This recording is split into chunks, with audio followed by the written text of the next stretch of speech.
Capítulo 7. Embrujados. La luz de la palabra de Dios pone al descubierto el engaño y discierne los pensamientos e intenciones del corazón de los hombres. La rebelión es brujería. Los efectos de este principio oculto de la iniquidad son obvios en nuestra sociedad y no son menos aparentes en nuestras iglesias.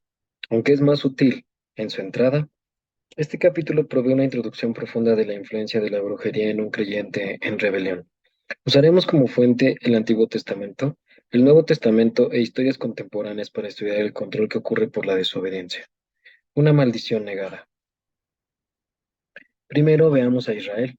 Durante su viaje por el desierto, los descendientes de Abraham acamparon en Moab, acababan de atacar y derrotar a Basán, y ya habían destruido a los amorreos cuando le negaron el paso a través del territorio. Cuando los israelitas se establecieron en los campos de Moab, Balac y el pueblo guiado por él, los moabitas y los madianitas, se preocuparon. La gente temblaba de miedo. El Señor le había prometido a los israelitas: yo enviaré mi terror delante de ti y consternaré a todo pueblo donde entres. Éxodo 23-27. Ellos sabían que los israelitas conquistaban cada nación que se les oponía y habían destruido completamente a la nación más poderosa, Egipto. El rey Balac envió embajadores al profeta Balaam solicitando su ayuda. Este era bien conocido por su exactitud y sabiduría espiritual. El rey sabía que las profecías de Balaam se cumplían. Si bendecía, la gente era bendecida; si maldecía, eran maldecidos. Luego de recibir dos grupos de embajadores de Balac, Balaam consintió viajar con los príncipes al rey con la intención de maldecir a los hijos de Israel. La oferta del rey en dinero y honra lo convencieron. El día siguiente subieron a los lugares altos de Baal, y Balaam observó la nación de Israel, e instruyó al rey a erigir 7 altares y preparar un sacrificio para cada uno. Luego abrió su boca para maldecir a Israel, pero en vez de eso pronunció una bendición sobre ellos. ¿No es necesario decir que el rey se enojó? ¿Qué me has hecho? Te he traído para que maldigas a mis enemigos, y he aquí, has proferido bendiciones. Números 23:11. De manera que Balaam sugirió que fueran a un lugar más alto esperando darle a Balac lo que deseaba. Tal vez habría más energía para maldecir desde un sitio más alto. De nuevo 7 altares fueron erigidos y sacrificios adicionales ofrecidos. Pero cuando Balaam abrió su boca para pronunciar una maldición, bendijo otra vez a Israel. El proceso continuó. Cada vez que Balaam intentaba maldecir, era forzado a bendecir. En el segundo oráculo de Balaam hallamos esta declaración profunda: porque contra Jacob no hay agüero, ni adivinación contra Israel. Números 23-23. Balaam declaró que no había agüero ni adivinación que fuera efectiva contra el pueblo de Dios. Qué declaración tan emocionante y poderosa. Trayendo esta verdad al día de hoy, diríamos: no hay brujería que funcione contra el pueblo de Dios. No hay adivinación contra su iglesia. Números 23-23. Paráfrasis del autor. Esta promesa nos debe animar. Los brujos y hechiceros pueden hablar negativamente, despotricar y quemar sus velas. Pueden recitar sus maleficios, encantos y maldiciones, pero no pueden hacerles daño a los hijos de Dios. No prevalecerán contra la iglesia del Dios viviente. Proverbios 26:2. Enfatiza esta verdad. Como el gorrión en su vagar, como la golondrina en su vuelo, así la maldición nunca vendrá sin causa. La maldición invertida. Una vez más, volvamos a mis días como pastor de jóvenes. Una muchacha que era una de las brujas líderes en su escuela de secundaria llegó a Jesús. Su madre la había dedicado a Satanás desde que estaba en su vientre. Después de su conversión, ella discutió con mi asistente su vida pasada e hizo una declaración que llamó su atención. Ella dijo: no podíamos poner maldiciones contra los cristianos. Mi asistente le preguntó: ¿por qué no? Ella respondió: porque si les hacíamos una maldición nos venía de vuelta a nosotros. Él quedó emocionado con eso. Como puede ver, sus palabras concuerdan con lo que dijo Balaam. En su primer oráculo, él hizo la pregunta: ¿por qué maldeciré yo al que Dios no maldijo? Números 23:8. Aun si Balaam hubiera pronunciado una maldición sobre los hijos de Israel, habría regresado sobre su cabeza. David lo dijo de esta forma: escóndeme del consejo secreto de los malignos, de la conspiración de los que hacen iniquidad, que afilan como espada su lengua. Lanzan cual saeta suya palabra amarga, para asaetear a escondidas al íntegro. De repente lo asaetean y no temen. Salmo 64 del 2 al 4. Los que se rebelan hacen maldiciones, los que están involucrados en la brujería. pero éstas no descansarán sobre los justos. Mire lo que les pasa a los que pronuncian maldiciones. Mas Dios los herirá con saeta. De repente serán sus plagas, sus propias lenguas los harán caer. Se espantarán todos los que los vean. Salmo 64 del 7 al 8. Sus propias lenguas los harán caer. Las mismas palabras que pronuncian para herir a otros se devolverán a ellos. David usó una ilustración gráfica para describir esto. Oyó, oyó, hoyo han cavado delante de mí. En medio de él han caído ellos mismos. Salmo 57, 6.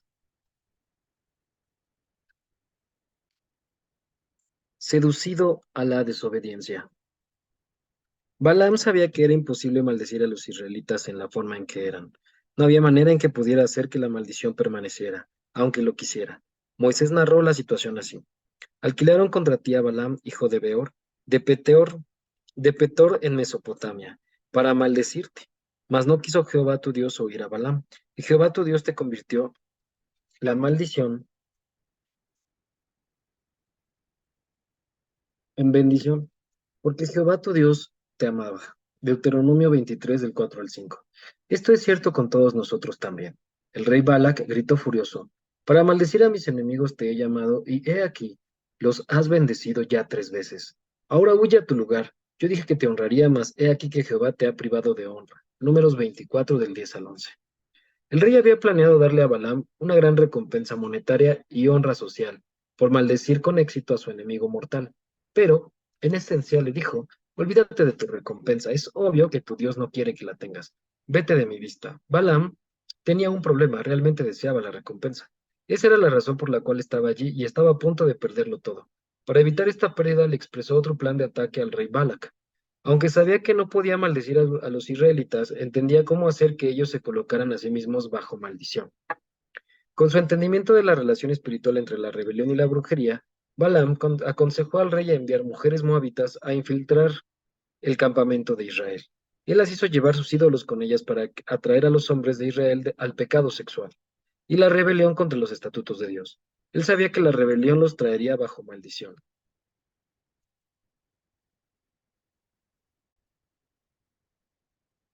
Sabemos que esto ocurrió porque tanto Moisés como Jesús se refirieron al consejo de Balaam el rey.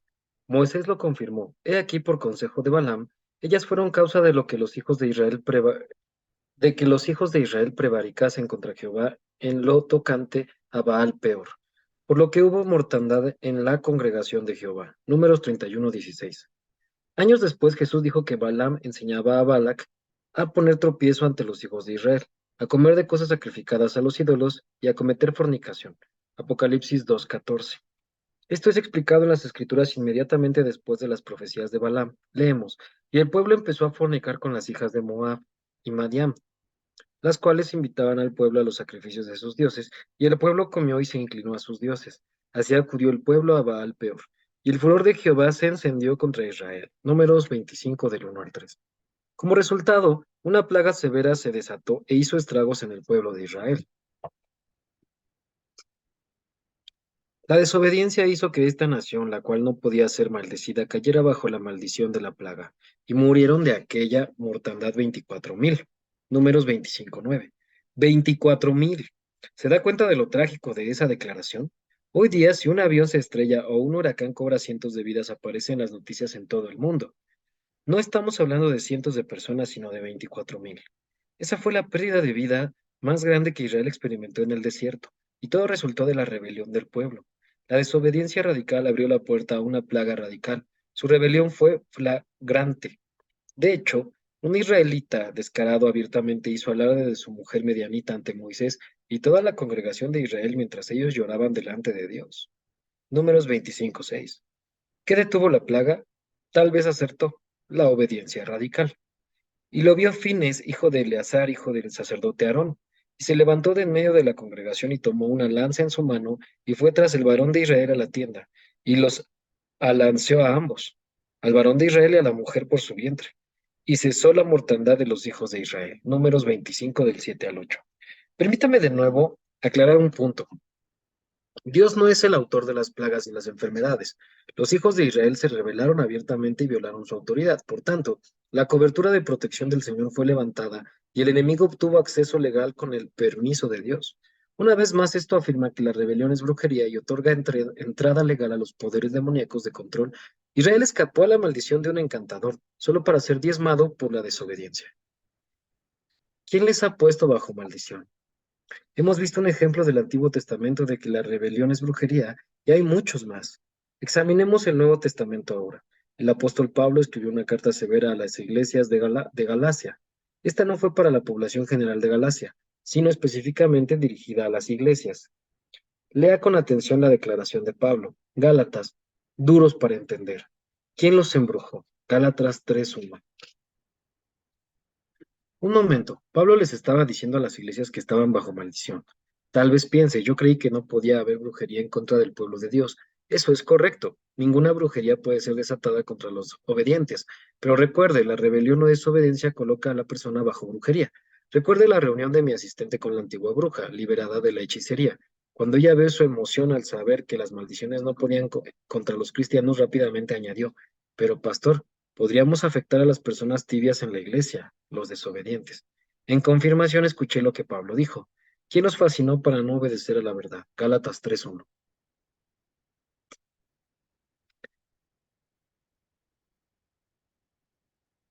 Este maleficio involucraba desobedecer la palabra de Dios, no ninguna maldición de brujos. ¿Por qué?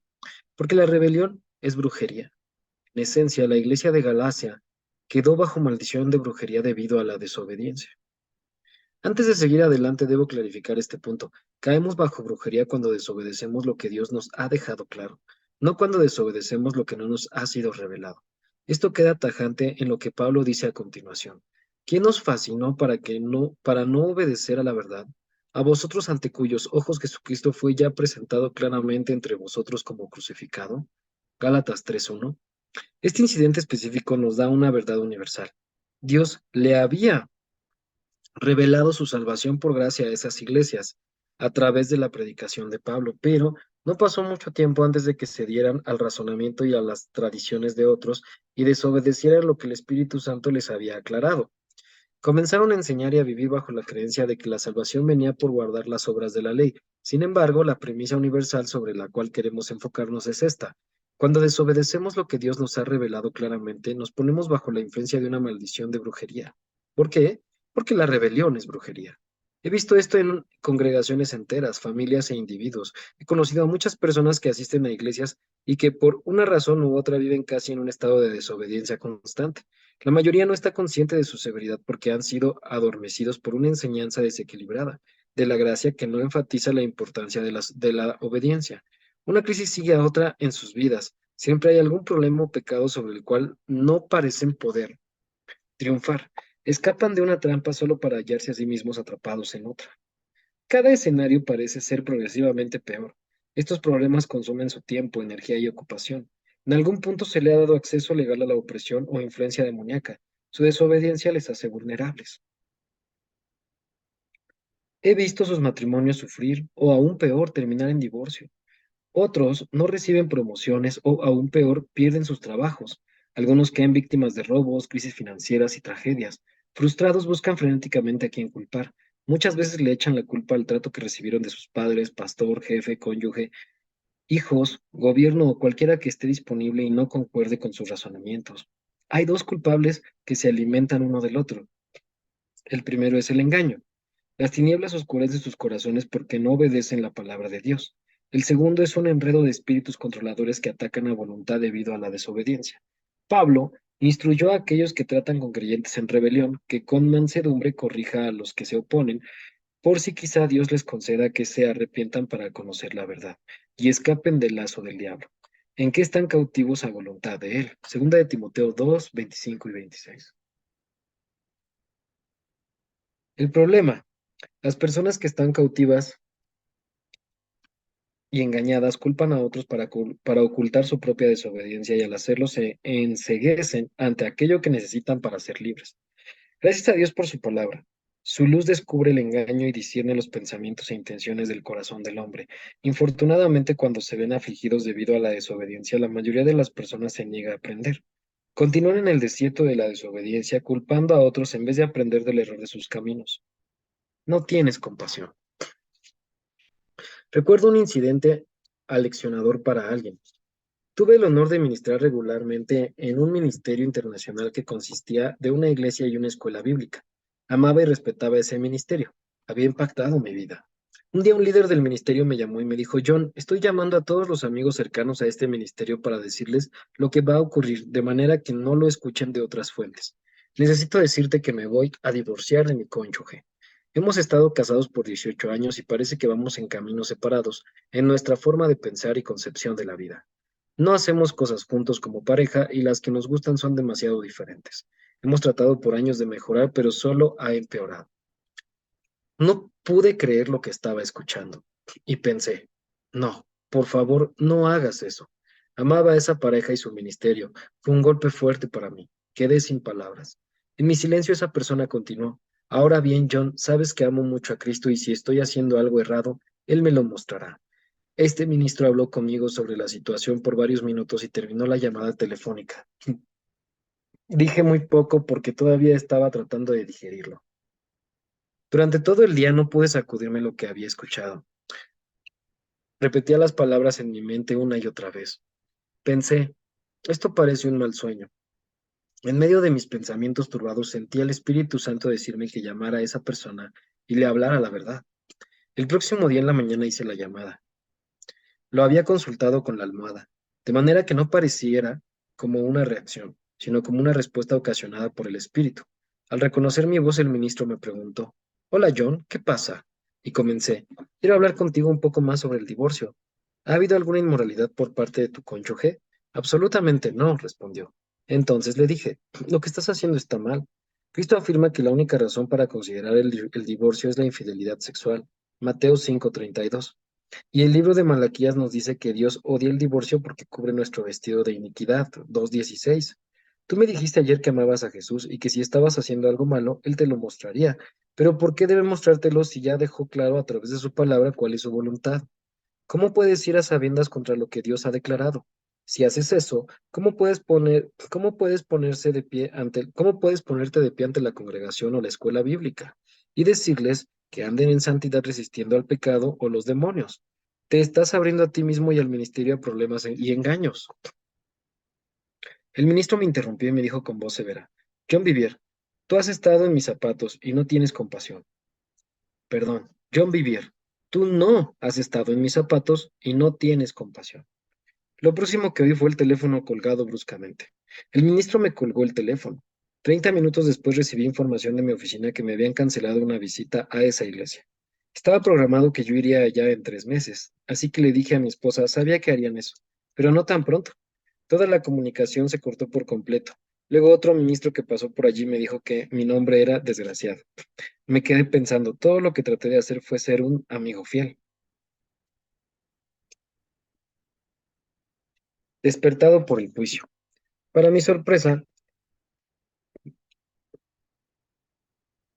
7 meses después recibí una llamada de ese ministro.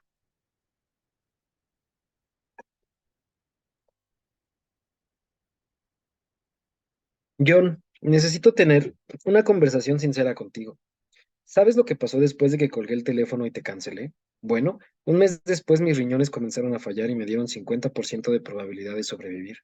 Después de la segunda diálisis desperté y me dije a mí mismo, ¿qué estoy haciendo divorciándome? Me di cuenta que estaba errado. Mi enfermedad de los riñones fue un llamado a despertar. Llamé a mi esposa y me arrepentí. Fui ante nuestra iglesia y la escuela bíblica y me arrepentí.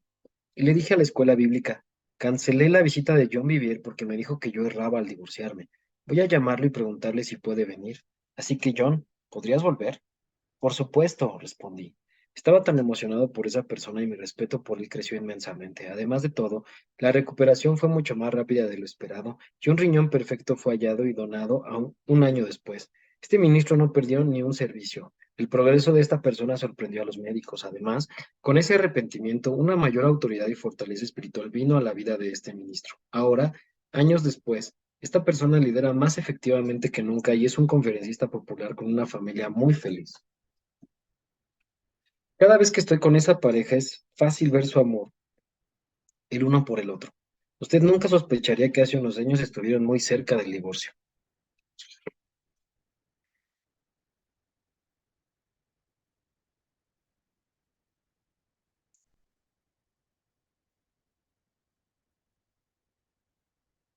Enfermo por 3 meses y medio. Era fácil para mí no juzgar a ese ministro, porque yo había pasado por una experiencia similar unos años antes. No se trataba de mi matrimonio, sino de un área de desobediencia en el ministerio. Cuando fundamos John Vivier Ministries, el Señor nos dio una dirección clara de no aceptar una oportunidad ministerial simplemente porque pareciera buena, sino hasta que supiéramos su voluntad. Bueno, unos años pasaron y lo que parecía ser una gran oportunidad se nos presentó para la expansión de nuestro ministerio. Sin embargo, en oración, Dios nos estaba diciendo claramente no, a mi esposa y a mí por separado. No debíamos aceptar esa oportunidad. Sin embargo, se nos ofreció de manera insistente. Me sentí halagado y seguí escuchando. En poco tiempo comencé a razonar la palabra que Dios me había dado.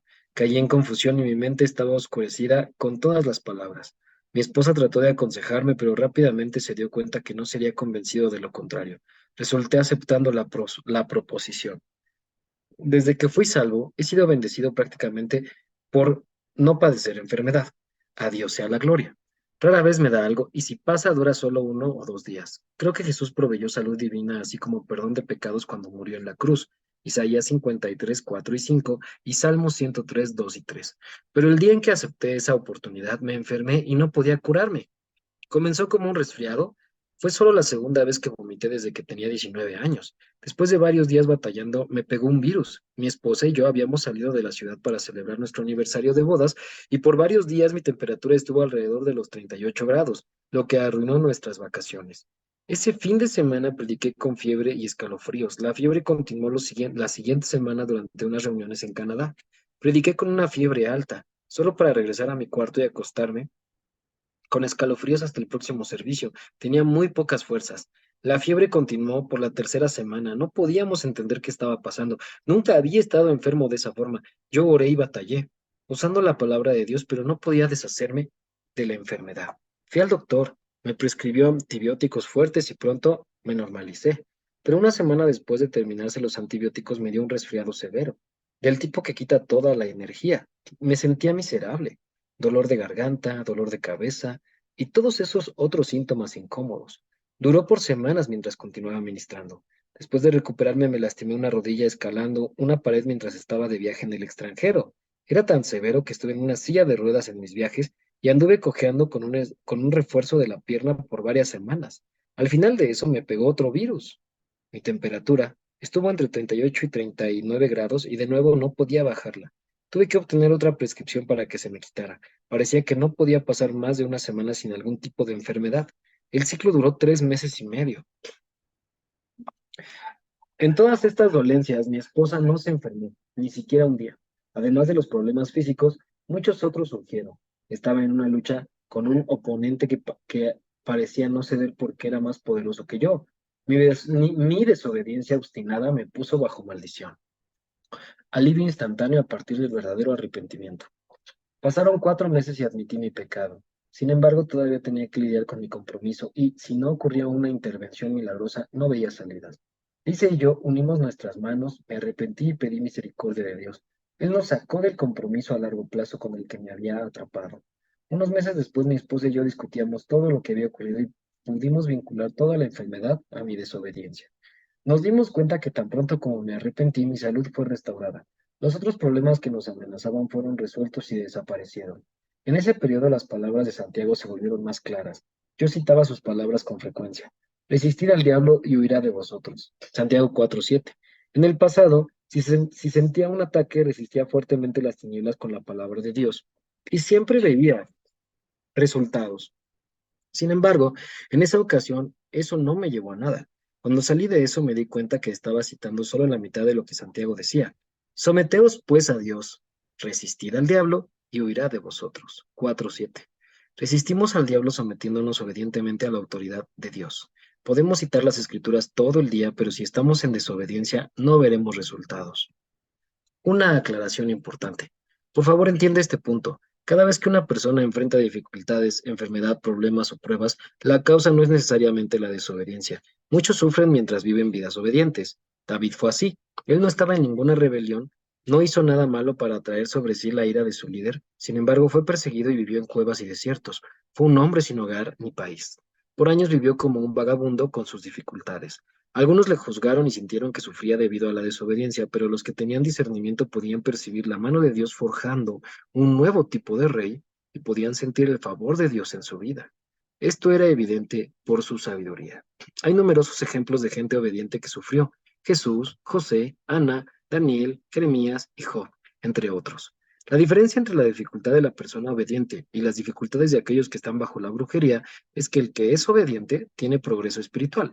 No golpean su cabeza contra la pared, no dan vueltas alrededor de una montaña sin llegar a ninguna parte. Caín fue una historia diferente. Su desobediencia causó gran sufrimiento.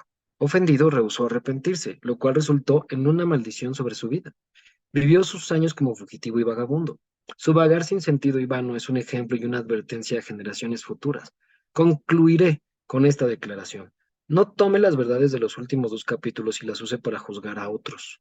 Sus problemas pueden ser pruebas por los cuales Dios recibirá gloria. El propósito de este capítulo es ayudarle a entender la severidad de la desobediencia a la autoridad de Dios. Si usted está en desobediencia, puede usar estas verdades para juzgarse a sí mismo y volver al camino de la vida.